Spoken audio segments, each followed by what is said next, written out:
আসসালামু আলাইকুম guys, welcome to our channel family fun with cooks. আজকে আমি আপনাদেরকে দেখাবো এই গরমের মজাদার এবং জনপ্রিয় একটি খাবার। এটি হচ্ছে পাটের শাক, ডাল দিয়ে পাটের শাক রান্না। তো সম্পূর্ণ ভিডিওটি না টেনে দেখার অনুরোধ রইল। আর আমার ভিডিওটি যদি ভালো লাগে তাহলে অবশ্যই like, comment, share and subscribe করে পাশে থাকবেন। আর কোনো রান্নার ভিডিও রিকোয়েস্ট থাকলে কমেন্ট বক্সে জানাবেন।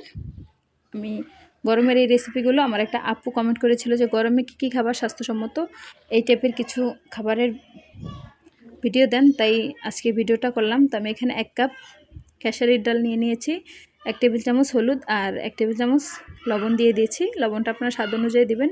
ডালটা যখন একদম সেদ্ধ হয়ে এভাবে নরম হয়ে গিয়েছে, এ পর্যায়ে এর মধ্যে আমি একটু পানি দিয়ে দিব। দিয়ে এটাকে ডাল ঘুটনি আছে যে, এটা দিয়ে আমি ডালটাকে খুব ভালো করে নেড়ে নিয়েছি। জাস্ট একটু ভাঙা ভাঙা করে নিয়েছি।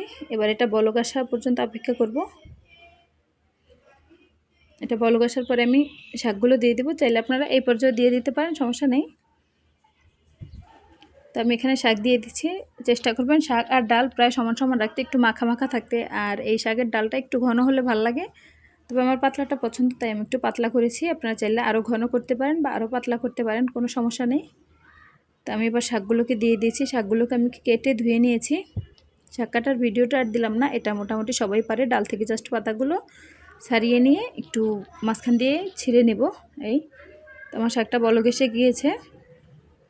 তো শাকটা সেদ্ধ হওয়া পর্যন্ত অপেক্ষা করছি। আর আমার ভিডিওটিকে কোথা থেকে দেখছেন অবশ্যই কমেন্ট বক্সে জানাতে পারেন।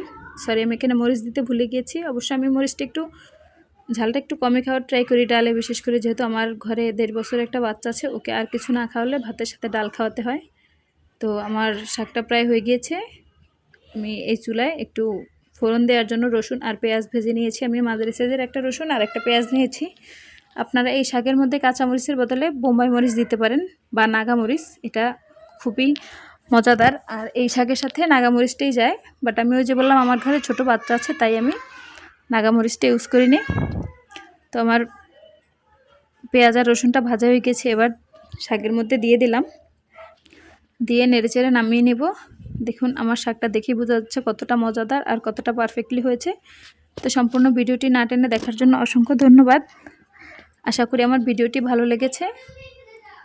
আর অবশ্যই কোনো ভুল ত্রুটি থাকলে কমেন্ট করে জানাবেন, বা কোনো প্রশ্ন, কোনো মন্তব্য বা কোনো রান্নার রিকোয়েস্ট, আপনাদের কমেন্টে রিপ্লাই দিতে এবং কমেন্ট করতে আমার খুবই ভালো লাগে।